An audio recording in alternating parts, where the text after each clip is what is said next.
The idea for Goodwill Industries was born in Boston in 1902 when Methodist minister Reverend Edgar J. Helms was in theological school.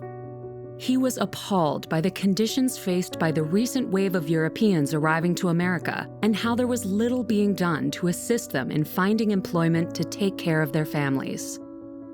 Years later, while working at Morgan Memorial Chapel in Boston, Massachusetts, Helms knew help was needed to lessen the escalating numbers of people facing employment challenges in the city. As a result, Helms went door to door to Boston's wealthiest citizens with a burlap sack and asked not for money, but for clothes in need of repair. Helms employed people facing challenges to mend the clothes for a daily wage. He then sold those clothes back to the community, and the mission of Goodwill was born.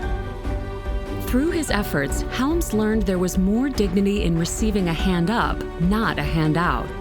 When people learn skills to earn their own paychecks, they have the power to transform lives and communities. Helms believed in giving people a chance, not charity. By 1920, Goodwill began to expand across the United States.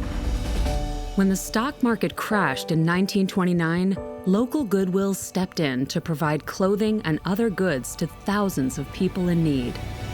In 1926, the Methodist Church sent Helms on a mission around the world to spread the Goodwill story, stating that Goodwill is simply too powerful an idea to stay within the borders of one country.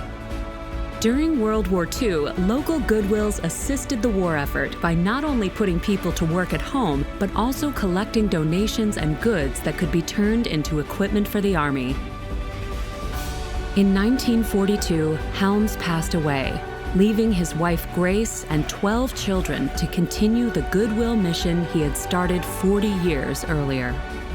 Following the war, scores of injured servicemen and women returned home and experienced trouble finding work and reintegrating into civilian life. Community-based Goodwill organizations who had been helping wounded veterans since World War I welcomed these men and women and assisted them to find gainful employment. By the 1950s, Goodwill had become a household name. Families knew that by donating clothes and household items to their local Goodwill, they were helping people in need of employment. As donations continued to pour in, Goodwills employed more and more people to sort and organize the clothing and goods. Goodwills continued to offer greater numbers of services to help people who wanted to grow their skills and find jobs. Decades before the U.S. Congress passed the Americans with Disabilities Act, Goodwill was changing attitudes about the importance of people with disabilities in the workplace. In 1968, the now iconic Smiling G logo was designed to represent the Goodwill name and the smiles that come from helping people help themselves. Goodwill organizations continued to grow and innovate over the next few decades. In 1973, the first in many coming innovative donation center drop-offs opened.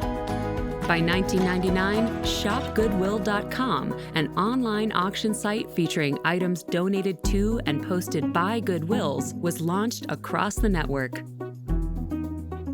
By its centennial in 2002, Goodwill had grown from humble origins into an international nonprofit organization providing employment placement, job training services, and other important services to millions of people. Every Goodwill determines the most relevant services to its community. Most offer opportunities for youth, older workers, veterans and military families, people with disabilities, and other people who face challenges to finding employment. In 1902, Helms had a vision, which later evolved into the social enterprise that it is today across the U.S. and Canada, along with a Goodwill presence in many other countries. His dream for expanding the mission to reach around the world continues to benefit millions of people every year, with a hand up toward a brighter future for themselves and their families.